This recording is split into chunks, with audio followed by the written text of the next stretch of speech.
topics, Tony Danker, Director General of the CBI. And I know we have a lot of other people watching online, so we limited the attendance in person, but there's nearly 200 more watching online, and some others I'm sure will be watching later. So I think Tony might mention the fact that besides having an esteemed role in the CBI, he's also one of our alumni, which is great to have him back. So Tony joined the CBI as Director General in November 2020, so right in the middle of the pandemic, which must have been an interesting time. And obviously he's going to be talking today about choices that will define the next decade. And we are all thinking about what can we do to make a difference to building back better, to the recovery, to levelling up, to global superpower. So it's really important to be hearing from Tony. Both the University of Manchester and the Alliance Manchester Business School have a long-standing relationship with the CBI, and indeed I was privileged to be at an event that Tony organised on Friday in London, which was great. And Tony's predecessor, Dame Carolyn Fairbairn, spoke at AMBS in 2018 on regional industrial strategies and the Northwest role in the UK economy. And actually a lot of our discussions last week were about levelling up and bringing up the economy of the regions outside the Southeast. And Colin also wrote an article for the magazine, so no pressure there, Tony. And also Tony's been indirectly involved in the Productivity Institute, which is a £32 million institute, the National Productivity Institute, which of course we're really delighted that we won the bid for and are hosting. So Tony's had an illustrious career, which I will put down to his studies in Manchester, obviously.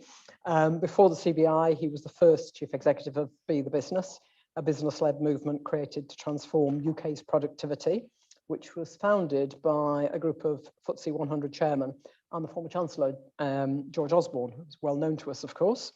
And then he was International Director, then Chief Strategy Officer at the Guardian News Media. And before that, he was a policy advisor in government for a couple of years in the Cabinet Office and in Treasury. And I know he's been spending an awful lot of time over recent weeks talking to senior figures in government, which is timely given we now know that the announcement of the comprehensive spending review will be on the 27th of October. But he started his career in McKinsey and worked in both London and Washington. So he's very, very well positioned. I think it would be fair to say we've never been closer to the CBI. I've known Karen Villamorio, the chair, for many, many years. First time I think when we both visited India together with various ministers. So it's timely to have Tony here for this vital topics. It's an incredibly important topic, choices now that will define a decade. And I think their choices, obviously from Tony's perspective, CBI will be, and its members will be making. I think they're choices that we as a university have to be making. How will things be different in the future for the better? And how can we as a university contribute? Because I met with our incoming Students' Union officers, the new ones this morning, and they asked me, what do you think a university is for? And I said, I'm very clear what a university is for. It's for the good of society. That is our remit, whether it's through our research, through our graduates, through our students, through our social responsibility agenda. We are here to benefit our society. And so, Tony, I'm delighted to welcome you to talk about choices now that will define a decade. Thank you.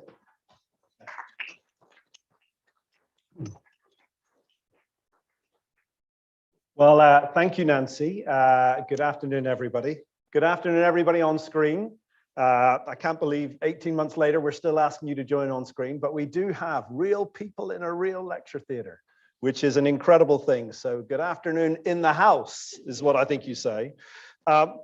It's always wonderful to return to Manchester. This is the city where I met my wife. This is the city where I got very involved in student politics. This is where I used to go to the Hacienda. I even once went to see the Happy Mondays. Apparently I got a law degree here, but that bit I can't really remember. But I also want to say a huge thanks to the Alliance Manchester Business School for having me, Dean. It's a school with a reputation for an innovative perspective, and we're going to be talking about innovation.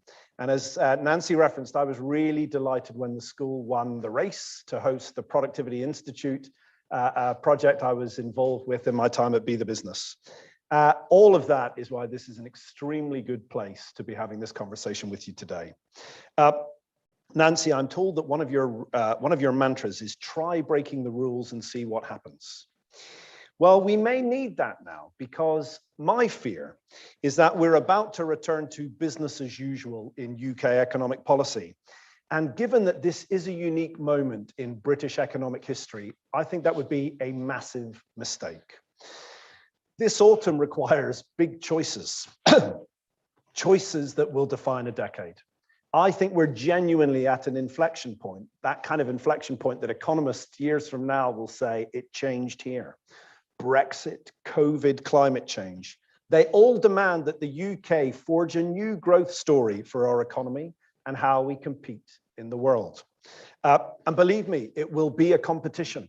It's already a competition for new markets, technological advantage, and new skills. In recent months, I've talked to hundreds of UK businesses, and many of them are either global companies based in the UK or they have global customers. And they tell me what other countries are doing. We spend our whole life debating what we are doing, but they tell me what other countries are doing, the strategies they have, the investments their governments are making, and how the UK compares to those. Look, to be honest with you, the pandemic did not stop us building the future, and it certainly didn't stop it around the world. It has accelerated it. And one of the great risks we have this autumn, Nancy made reference to the fact we have a budget, the spending review. We also have a global investment summit where we're bringing global CEOs to the UK to try and promote Britain. And the risk is that we're too proud of our record, too proud of our achievements, that we set a benchmark as being whatever previous UK governments have done, rather than what the rest of the world is doing. But I tell you, that test, especially given the shifts that every country around the world is making towards net zero, digital technology, science and innovation, that test, how we compare to the rest, is the only test that matters now. And so that's what I want to talk about today above all, is the major choice. It's about investing in the UK or investing by the UK. And that must be the mantra now, because the last decade has been a decade of meager growth and almost zero productivity growth. That can't be what the next decade is going to be for us.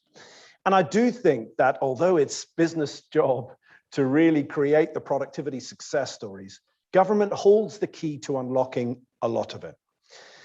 Now, looking forward, it's likely that consumption is going to rage in the short run, right? Consumers have saved and they will spend. We will have something of a V-shaped recovery. And I think if we watch the news, even though July wasn't great, if we watch the news in the months to come, I think we'll see some pretty good success stories, again, driven by what consumers do on the high street. The problem is, unless investment catches up, that story is going to run out of road pretty fast. So let me explain why this matters so much. Business investment matters on the demand side of the economy, because rising investment, as you all know, has a multiplier effect. Sales and profits go up, and firms can then invest more, jobs follow, and it creates more demand in our economy. It's a classic virtuous circle. But business investment also matters on the supply side. I feel like I'm giving a sort of first-year economics lecture all of a sudden, but because it adds to the total stock in the economy, of capital in the economy, and crucially, of course, drives productivity, the secret sauce of consistently raising standards. Unfortunately, and the data, I'm about to do the stats bit, but the data is quite stunning. Business investment in the UK has been seriously deteriorating for decades. From 14.7% of GDP in 1989 to a low of 10% at the end of 2019. And worse still, the pandemic has hit it further. And we're set to come back from pre-COVID levels 5% down further on business investment. It is a terrible time to be bad at business investment. If you look at all the growth engines of economies around the world in the next decade, and we set this out in our landmark report on the economy Seize the Moment, you can find it on our website, and we talk about the growth coming in genomics and life sciences and green technologies and renewables and AI and fintech, all industries that require significant investment for success and where other economies are investing now. Now, we know the government is switching on to the challenge. You may have seen this summer a letter from the Prime Minister and the Chancellor encouraging institutional investors to back assets they may not have considered in the past. And this forthcoming global investment summit that I mentioned is a big shindig taking place in London and finishing in Windsor Castle. And the Chancellor did take dramatic action in the budget in March. You may remember his innovative super deduction to try and bring forward tangible investment. The problem is this: the super deduction merely brings spending forward, and only for certain firms that essentially are mostly manufacturing focused. And if we want to get pension funds and other institutions investing in new asset classes, then we're going to have to reform Solvency II, which you may not know about, but it's the prudential framework that governs essentially the risk profile for insurance investments. But really, when these global CEOs come to visit us in October, their test will not be how grand are our castles, but how detailed are our plans. And put bluntly, with my conversations with global firms in Britain, we need plans, not platitudes, to win their business. The lack of detail and pace from government, and I know they've come off the back of a pandemic, but the lack of detail and pace we now have on some of these big economic choices I'll talk about, that's the thing that's of the biggest concerns about whether to invest in Britain. They want more details, less declarations. They want confirmations, not consultations. And they want not just rhetoric you can believe in, but projects you can invest in. And before global companies hear our pitch, we're going to have to take a decision about how ambitious we want to be as Britain. You know, between 2021 to 2025, the UK government is projected to invest an average of 3.4% of GDP, compared to 3.9% in the US, 4.1% in Canada, 5.9% in Japan, and 9% in China. Take net zero, where we're pretty proud of how we're doing. It's a central part of our recovery plan and our competitors. Already, the US administration has outlined plans for $800 billion of investment in net zero technology over the next decade, supported, of course, by Joe Biden's stimulus worth trillions. EU member states have so far pledged 223 billion euros worth of green spending, with more likely to come. And these packages, which, by the way, don't even take account of member states or local state contributions, they represent 3.8% of GDP in the US, 1.8% of GDP in the EU, and the UK's climate spend is 0.55%. With so much at stake, with so much competition, it's little surprise that global CEOs are paying more attention elsewhere. Let's focus on electric vehicles, again, an area where you think we're probably doing pretty well.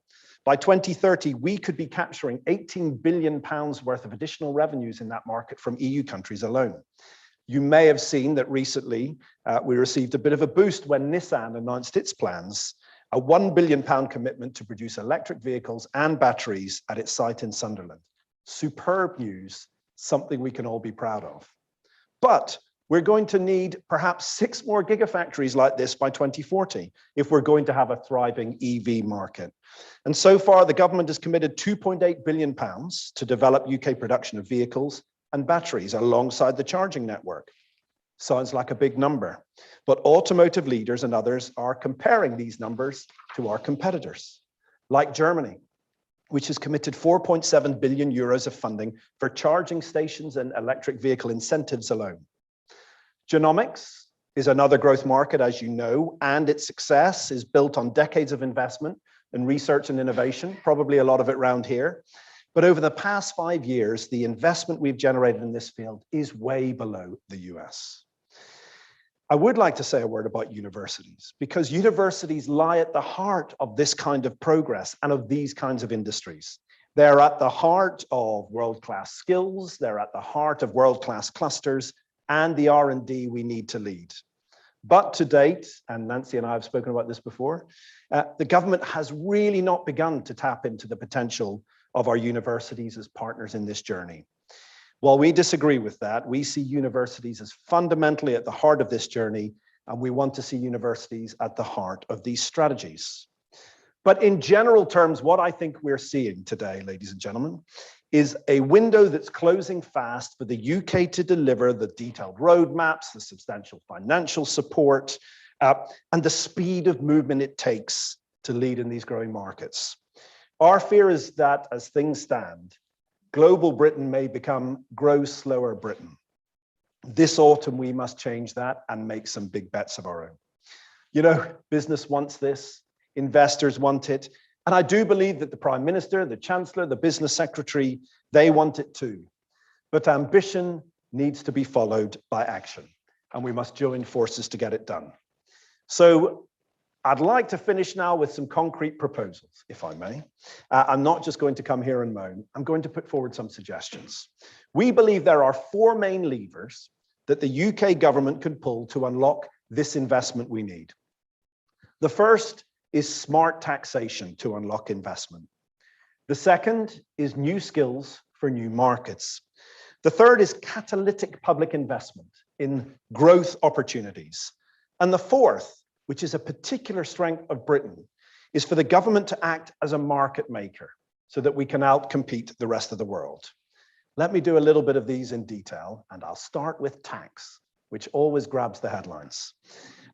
Look, after the pandemic, we in business believe that we should pay our fair share to tackle the debts of COVID. In March, the Chancellor announced a rather jaw-dropping increase in corporation tax by 6 points overnight.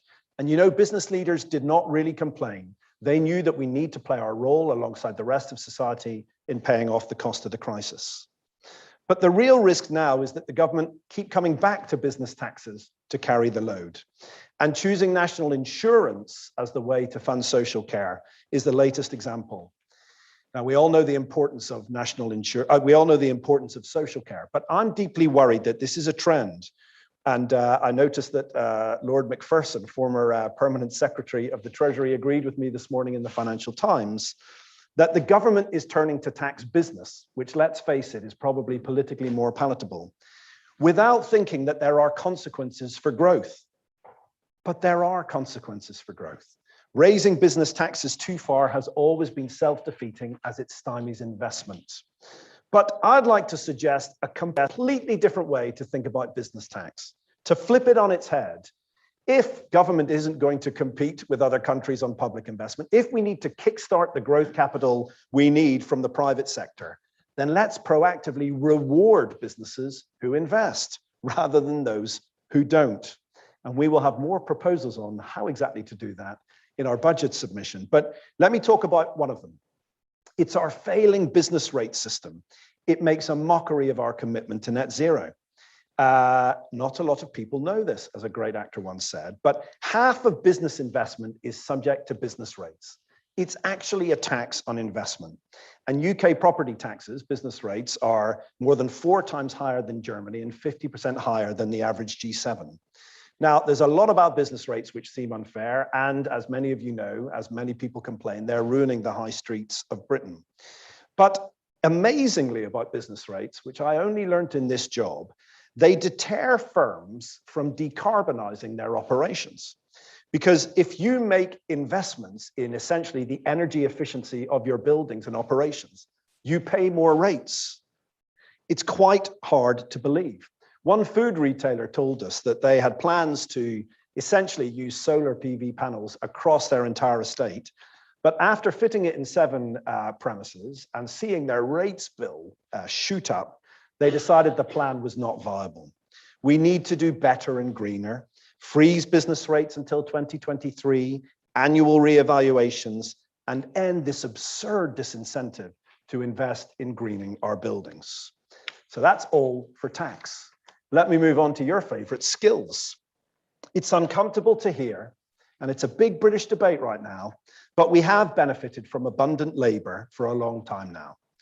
Yet the labor shortages we're hearing about now in sectors like logistics and transport, food and drink manufacturing, engineering, technology, they aren't something that businesses can resolve by simply increasing hourly rates. We need to be honest about what this is going to take, rather than government pretending that firms can change the story overnight. If you want to solve immediate labor shortages and skill shortages in our economy, you're going to need to use the immigration system that we set up for exactly that job.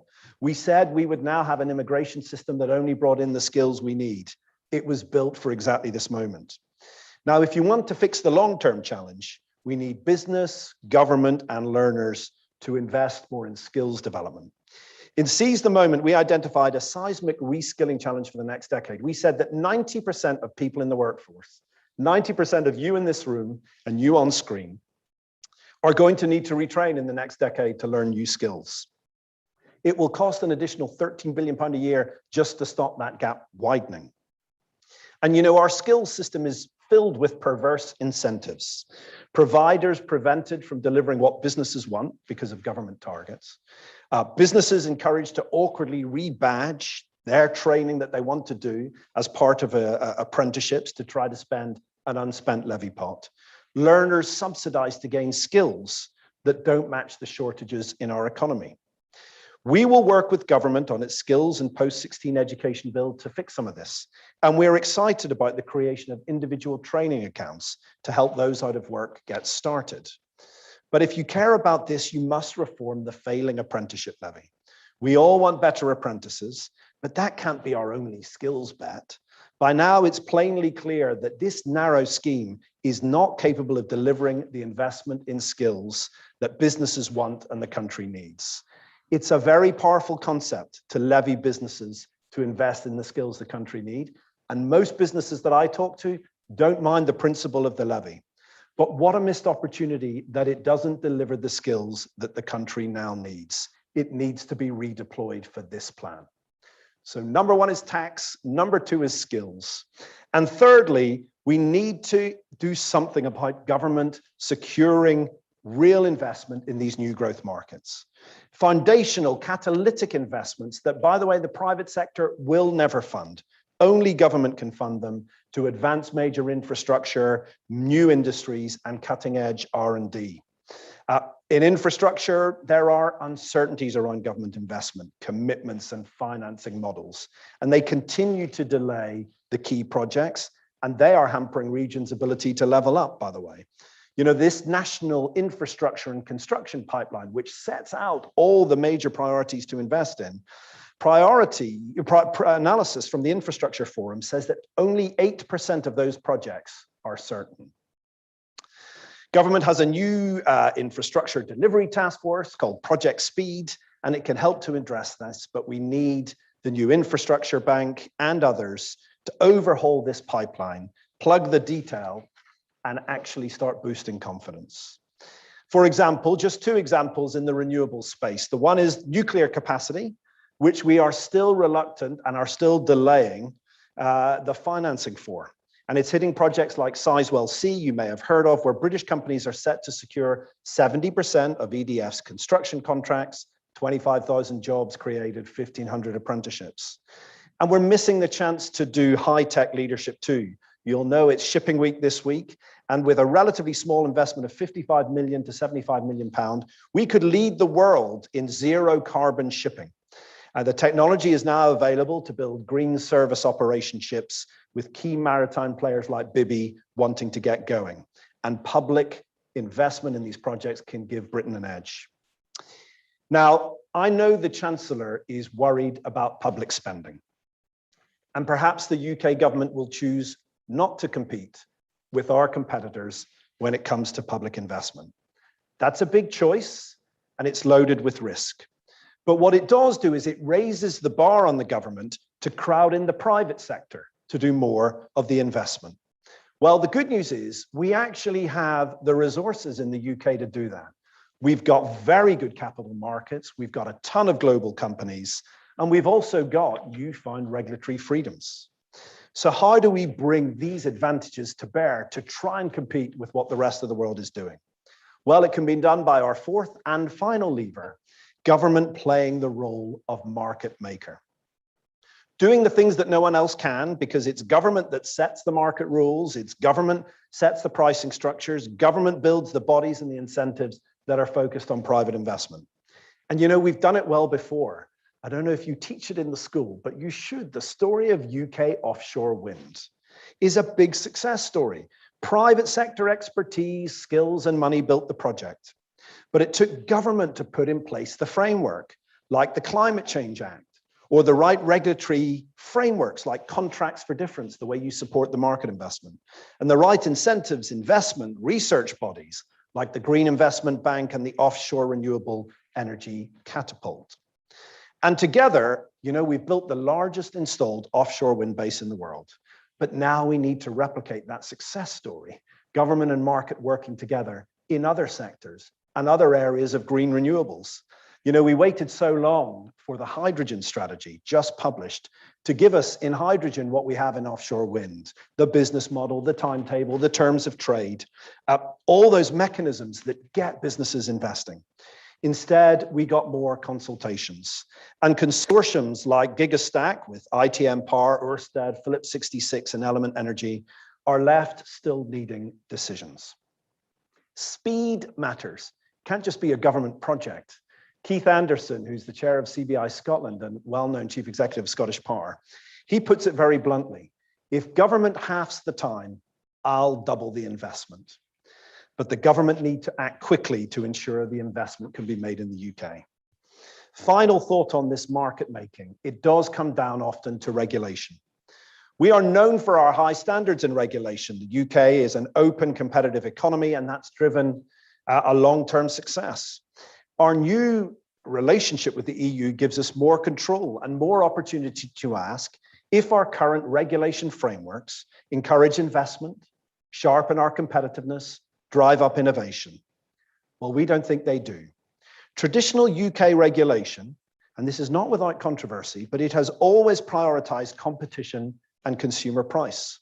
And those things remain vital, but the pendulum has surely swung too far when the UK is bottom of the league table for investment. We must do more to make innovation and investment as important in regulatory goals. You can do it by amending the regulator's code, or you can find other ways to do it. The government is very keen to talk about regulation to diverge from EU rules. Well, we think as important, if not more important, is to think about how to diverge from our prior regulation philosophy. Let's pioneer pro-investment, pro-innovation regulation as the best way to use these new freedoms.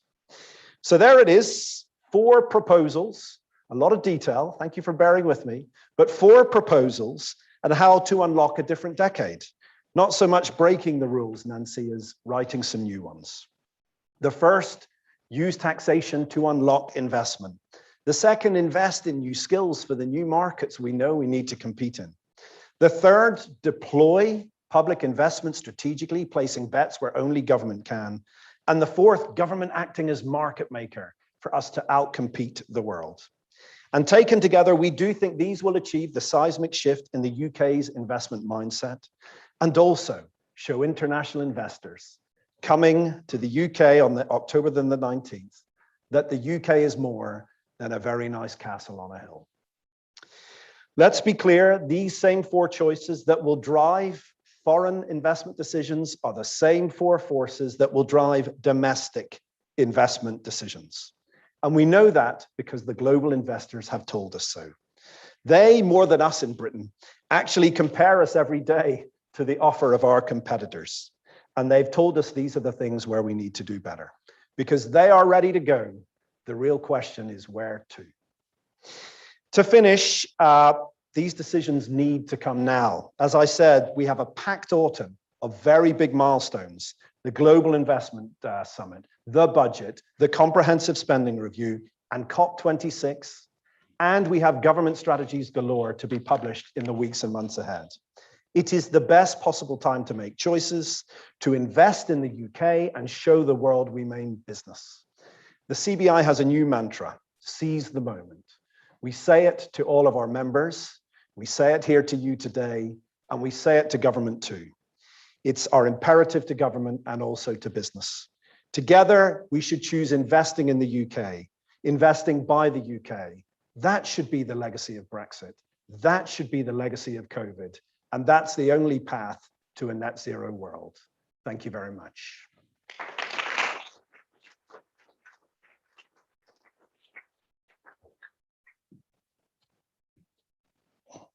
So thank you, Tony. That was fascinating and many points, and we're going to have a discussion for a little while now.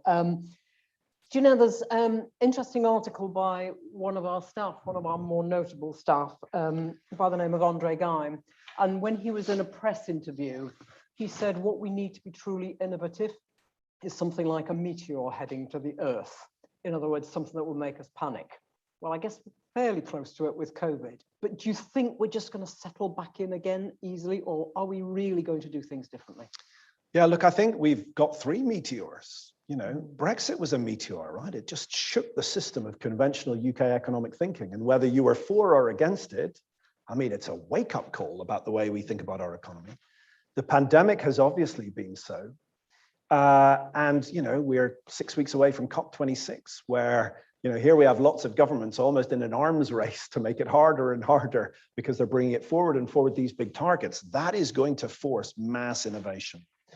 So I actually think on this one, the government was in a pretty good place in March. They published a plan for growth that was very aligned with our seize the moment strategy. That was deliberate. I spent some time talking to the Prime Minister and the Chancellor about it. The risk now is we slip backwards. The risk is we have a pretty conventional sort of tax and spend budget, or that we race to think about fiscal consolidation long before the rest of the world is thinking about it. And I do believe, you know, you might say that I'm a sort of, you know, this is Boris boosterism, but I do believe the UK could be on the brink of a really exciting decade, because I think the meteor has struck and businesses I speak to are thinking very ambitiously. Nancy, there's a lot of pent up ambition. You know, first it was Brexit that suppressed it. Then it was the pandemic that suppressed it. Businesses feel really ready to go with big plans. So yes, I am worried that actually somehow the government's taken a bit of a step back. And I hope this autumn that will change. Yeah. I mean, it's also a time when universities are having to think about what we're going to do differently. And obviously working with business is a key one for us. You know, innovation is at the heart of our strategy. Obviously, fundamental discovery as well, because that's what we do and not many others do. Do you have any advice for us as a business school, as a university? What should we be doing? Yeah, look, all the big, when I think about Seize the Moment, which was what we did in Seize the Moment was we spent months and months and months analyzing where global profit pools for businesses are going to be in the next 10 years. And from that, we picked 6 themes. Universities are at the heart of all of them. Decarbonizing the economy. I mean, if this place isn't thinking about that question, then I'd be surprised. Innovation and digitization, which again, at the heart of innovation right here. Global trade. We were just talking about global students, you know, that actually education is one of our biggest exports in the UK. Leveling up. I mean, good Lord, the role that this place has played in the success story of Manchester and should play in the success still to come. Skills, your bread and butter.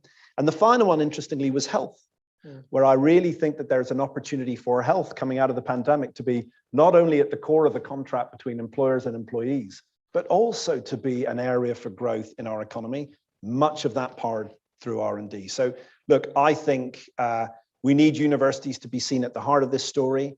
I think I sometimes debate with the vice chancellors, as you know, Nancy, that universities need to remain independent centers of learning, right? They're not just functional, functional training schools for companies like my members, but you must be deeply active in this local economic story, in this national economic story, and in these future industries where you have got all the expertise we need.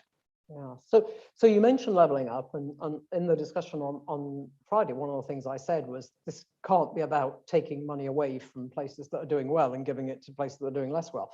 But one of the problems with COVID is it's widened that divide in many areas, and particularly within communities. I mean, across Greater Manchester, the educational divide, the health divide is worse than it was pre-COVID. And so there's a sense we have that we've got an even bigger mountain to climb. And obviously that's going to have to feature in the next budget. Yeah, look, I think leveling up takes a hit from the crisis, as you rightly identify. I think the only sort of silver lining might be, there's a lot of discussion amongst companies now about whether or not you can locate workers outside the Southeast. Yeah. That is the one bright spark, I think, in terms of, you know, how does the COVID story affect the UK regions? And actually, we did some analysis that showed the UK is better suited to benefit from that, you know, essentially hybrid working model to benefit regions than other economies because of our dominance of services. But you're right, you know, things get worse, not better. Look, I salute the Prime Minister's boldness and bravery in putting this issue front and center in British politics. People have tended to run away from it because it's incredibly hard. My conversations with him, Nancy, about pretty much about the whole economy have focused on leveling up. And where we've come out as the CBI is the piece that I think we can do, the private sector can do, is to think about clusters, is to think about economic clusters. You know, the Northwest is famous for quite a few things, but is it world famous for those things? One of the things that I was talking to Bart earlier about going to see the Germans, we went, Charlie Mayfield and I, to see the state of Bavaria because we were interested in the German productivity story. And what was really interesting was when we went to see federal states in Germany, they all had their own international competitiveness strategy. I mean, yes, it all added up to a German international competitiveness story, but Bavaria thought about how it was going to compete in the world. I don't know that we have enough of that in Britain. Do we really sit down and think, how is the Northwest, how is Greater Manchester going to compete in the world? And does central government really inspire and enable local government and industry to have those global competitiveness strategies? That's my big hope for leveling up, that we can move from being, oh, we're pretty good at textiles around here, or, we're pretty good at, renewables around here, into no, we're world class at these things. Because if we don't bring higher value industry into all parts of the country, then that explains the productivity and wealth story. Yeah, I mean, I actually think from my experience, Greater Manchester does think about its global competitiveness. Yeah. It thinks that, invested very heavily in an international airport, not done very well over the last 18 months, but hopefully we'll come back again. Obviously pays a lot of attention to its universities. So I think that that there's a bit of a sense that the rhetoric from government is talk about levelling up, but we need to see some more specific actions, a bit like you were saying generally on the economy. We feel we're going to get another consultation or something else, or there'll be little bits. And the difficulty, I think, is around levelling up. I've been involved in discussions with government on this. You can't level up 100 places simultaneously. You're just not going to be able to do it. So you have to make choices. And they're going to be hard choices, aren't they? Yeah, look, it's interesting the point you make about not enough details. I definitely cut the government some slack because they've just been running an unbelievable crisis, and do not underestimate. I know from talking to them the bandwidth that has been soaked up in Number 10 and the Treasury and the Business Department by and of course the Health Department, by what we've been dealing with. I mean, it's a bit like what you've been dealing as a Vice Chancellor with in the last 18 months has probably been as much about COVID, if not more, than about education. So there's definitely been a capacity problem, but we need to come out quick and fighting. Capital is being deployed around the world now. Other governments are making very, very quick bets with huge sums of money. The European Union has been using its Recovery and Resilience Fund to fund electric vehicles, right? It wasn't about getting shops back open in the streets. So I am worried about this lack of details. It's true of leveling up as it is of most of the industrial areas I described.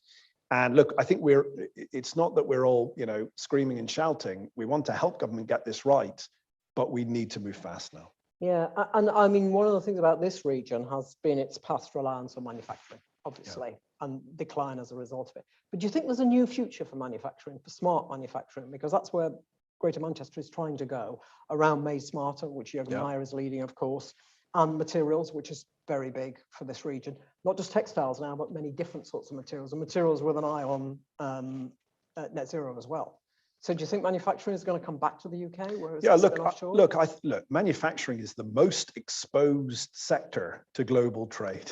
And it's why, actually, the story of UK manufacturing is the shift from bulk manufacturing to advanced manufacturing, exactly as you described. Manufacturing in the UK has had to be smarter and smarter and smarter. And Jürgen and the Made Smarter crew, I've been very involved with them, and the pilot here in the Northwest is absolutely getting to the heart at how essentially Industry 4.0, which is advanced manufacturing technologies, can be in the hands of every manufacturing business rather than, sort of the fancy ones with all the big robots. The one thing I would say is there is a bit of debate about, are we going to have more inshoring? Have we just learned that actually global supply chains have broken down? You can't rely on other countries to make your stuff. You need to make all your stuff at home. That's a big political economy issue going on right now. I'm skeptical of that. I don't think we want to start looking inwards. I don't think we need to start becoming an island. I think that actually our manufacturing base being exposed to competition is what's made us have some of the best manufacturing in the world. there will definitely probably be, there will definitely be some recalibration of that. I think we'll definitely see some growth in UK manufacturing. I think it's strategic as a country to do so. I'm just a bit wary of this idea that we should all inshore, make ourselves totally resilient as an island, and believe that the world will grow that way. It won't. No, I agree.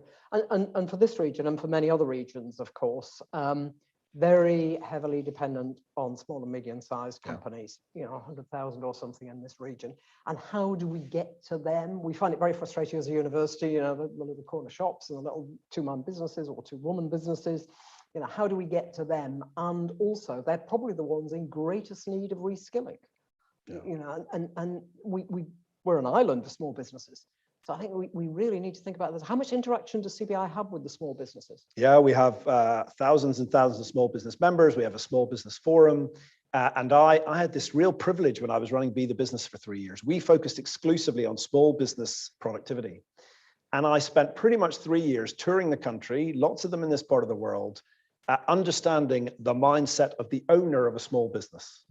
Because what you learn when you start to work with small businesses a lot is that the ambition, the growth story, the technical competence, the investment attitude, it's usually embodied in the man or woman that owns and runs the business. And so actually, we were just talking before about B2B marketing.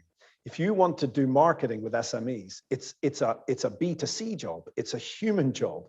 You're trying to reach individuals to engage them and bring them to places like this, where they can build confidence and capability in how to make better decisions about their firms. It's a hard job to reach them. But the one thing I will say, having worked with SMEs for the last 4.5 years, it's very high yield. You know, trying to change a big company's like, you know, moving a super tanker. If you can work with the owner and leader of an SME business and really take them on a bit of a journey, those businesses move fast. So finding them, inspiring them, enabling them is harder, but my goodness, do you see results? So, I mean, obviously, one of the things we faced is a skills shortage, labour shortages, and highly relevant today. I think we have a number of students who are joining online. Where do you see prospects for our graduates who will be graduating this year, next year, the year beyond? A rosy future, or should they be concerned? Well, I mean, it's sort of too early to say, isn't it? But I just have anecdotes from my friends' kids. And everyone's had a good summer for job offers. Okay. You know, the labour, I cannot tell you how desperate employers are to hire people. Yeah. They are desperate in almost every sector of the economy and at every level. So I think actually, given the way the labour market is right now, it's a good time for graduates. Now, I do think that over time, this will be a challenge for your university. We could debate this. I might start asking you some questions. Yeah, you're perfectly there may be a greater focus on the relevance of qualifications you choose to take for the workplace. And that might be controversial for universities. But right now, I think it's a pretty good market for graduates. I'm not complacent about that. And I'm sure we'll get messages in to say how wrong that is, and a few job applications. But I think it's, you know, the job market is booming and wages are going higher. And hanging on to staff is now the hardest thing, actually, that most companies are dealing with. Now, how long that lasts for, we shall see. Yeah, so I mean, we have started to think about how we maintain the subject-based education that you get at a university while delivering a broader one. So we have something called University College, where, for example, a student of history can go and learn to code, or a student of physics can go and learn about Chinese culture, and trying to encourage students to take these more diverse credit-bearing courses while not diluting their subject matter.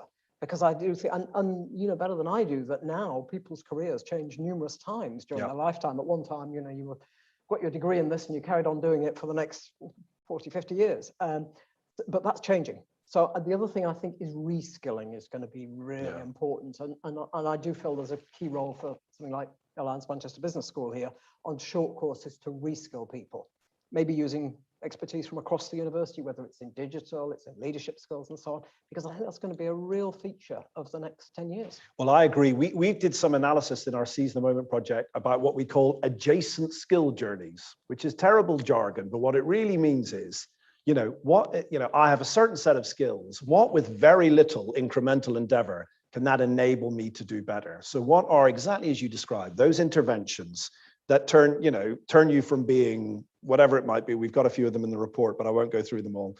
But from being in one kind of supposed career to being in a pretty adjacent career, the second one being in high growth if the first one's in low growth. And I think now we're all getting smarter about those skills adjacencies, about those skills journeys people can go on. And that is exactly where the world's going to have to move. Yeah. So just on investment, which you talked about a lot. Now clearly, there are some things government's got to invest in. Two things you touched on. One was, for example, the large pension funds. Can we do something to get them to invest more in innovation? There was discussion at CST about requiring even 2 or 3%. Now, a few of them do, but not many. These are huge funds, aren't they? Yeah. That could be massive. Yeah, look, I think it's very interesting because I hear the government say, these guys need to give more money. And I hear these guys, many of whom are our members, saying, well, they haven't given us the prudential framework to do so. So I think we need to get them all in a room. And I think we need to change that. And remember, I think the argument of the pension fund managers is they're investing our money in return, and do we get a say as savers in how they're deploying their investments? And they're cautious about that. And I understand that caution, which is why they're saying to government, if you want us to do this, we have the investment appetite, but then you have to look again at our whole prudential investment framework. So I think we need to get everybody around the table to crack that one. And at the moment, we've got government saying, oh, the city's too cautious, and the city's turning around to government and saying, well, you're the ones who are regulating us like crazy. So look, it's another example where we need business and government to come together in Britain to unlock something. Because if we don't unlock this kind of private investment, we're going to keep coming back to the Chancellor every year to say you need to spend more. And this Chancellor, whether you agree or disagree with it, is not going to spend more. So we need to make harder choices about what we need the market to do and what we're going to allow the market to do. So just one other area I wanted to touch on, which is inward investment, foreign direct investment. And I know you've got an interview shortly, so we'll close in a couple of minutes. And thank you for doing all these interviews. It's great for us. With the Global Investment Summit, there are opportunities that will bring a lot of global firms, sovereign wealth funds, and so on. But many that I speak to want to see that the government has at least some skin in the game, is the frame usually used. In other words, if this is going to be a good thing to invest in, why is the government not investing in it? So it's not an off the hook for government, is it? They've got going to have to make choices about, if there's going to be a big investor, what are they going to give them? Yeah, look, all the good success stories. I mean, I mentioned Nissan in Sunderland, where the government put in £100 million, right? I think the good success stories are built on exactly that combination. And again, that's the terms of trade in other countries and markets, right? The terms of trade in other countries and market are very high levels of public subsidy. So we need to be competitive on that. I think, this morning I made headlines because of what I said about tax, but actually the much more thorny and interesting question, Nancy, is this one, which is if the government doesn't want to try and compete, if you remember that 0.55% we're spending on public investment on climate change compared to, 3 times that in Europe, if we're not going to try and, keep up with the Joneses on our direct investment, then we need to think very hard about either the strategic plays you're describing, where a little bit of public money crowds in a lot of private money, or we're going to have to think about market structures. That's why I loved offshore wind as an example, where actually, do you know what? A lot of investors turn around and say, I need the government to underwrite this market. I don't need their money. Well, if you've got opportunities like that, the government has to step in. Yeah, let's hope they will do. We'll see at the Global Investment Summit. So my last question is, coming back to universities, I mean, in business, they are in competition with each other. They're in global competition very often, as we are. We're in competition. But I do feel that the pandemic and all the other things has brought more opportunities for collaboration and for partnership between universities, even very different universities. We're doing quite a lot with Manchester Metropolitan next door, with University of Salford and so on. And how do we incentivize universities and businesses to partner while recognizing their competitive position? Sorry. Well, you can answer for universities, but I think we're actually, the CBI is about to have a university and business forum to really get into that. I think, look, everybody knows that partnership working it has very high transaction costs, as they would say in a school like this, right? It's basically hard work is what that means. What you usually need is a burning platform. And I think the best partnerships happen where there's a common burning platform. So whether or not it's an alliance that's trying to make Manchester, the greatest center in the world for packaging, or whether it is an alliance, as we saw with AstraZeneca and Oxford, to solve a burning problem. Collaboration works best when there is a burning platform that unites people. I hope that I've laid out today a burning platform that unites certainly universities and business, and I hope this autumn business and government, to really paint a different decade for the UK to the one we've had before. There was lots about the last decade was just fine. But in the end, after the financial crisis, we didn't make bold bets. Productivity stood still. We barely grew the economy, and the country had a major divisive vote. So we've had, to your point about meteors, we've had Brexit, we've had COVID, we've got net zero. If that isn't a set of burning platforms to collaborate, I don't know what is. Indeed, and it was fair for you to throw the question back at me, and I'll use an example of something that you raised earlier, our Productivity Institute. Its base is here, we're the leader, but it's in partnership with numerous other universities, because there's no one university can crack everything. And then just last week, we opened the hub of our Royce building, advanced manufacturing. Yeah, great. And that's in partnership with a lot of other universities. And I don't think that necessarily detracts from the competition we have, but I do think as a country, we tend to compete far too much, particularly between universities. And I think those incentives for us to work together, Manchester Metropolitan University next door is much better than we are at some things. Yeah. We're better than them. And I think by looking at those mutual strengths, we can do really, really well. One just anecdote on that. I'm about to go and do an interview for Channel 4 with Frances O'Grady, who runs the TUC. Who's another alumna. Right, she's another alumni. We'll talk about Manchester. And historically, the CBI and the TUC, the bosses and the unions, weren't collaborative organizations. When I first took this job, I had a very first phone call with Frances, and she said, look, in the last year, as you may know, the TUC and the CBI came together to forge the furlough scheme with the Chancellor. She said, in the last year, we achieved so much by collaboration. And I'm delighted to say we don't agree about everything, but Frances and I have common cause to collaborate on many things about the economic story of Britain in the next decade. Excellent. And a good point to finish on. Delighted you're seeing another of our alumni. And can I hand over to Fiona to close, and then we'll let you go for your interview. Thank you. Thank you, first of all, to Tony for joining us today at Alliance Manchester Business School to talk about, as you say, the critical challenges for a different decade. Thank you also, Nancy, for posing questions to Tony from the audience, both here virtually. And I want to pick up on a couple of comments that were made by both of you earlier.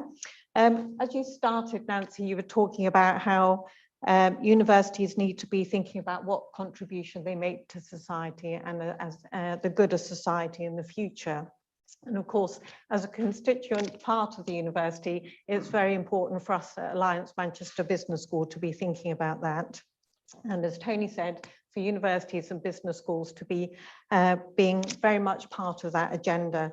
And just a couple of things that are rolling off the top of my head, thinking about all the developments that we're doing in terms of short courses and also knowledge transfer partnerships, management, are all things that are very important to us. Now, Tony's mentioned a couple of times about our being the home to the UKRI Productivity Institute, something that we're very proud of. A very important part of the dimension of working with 8 other universities is across the UK.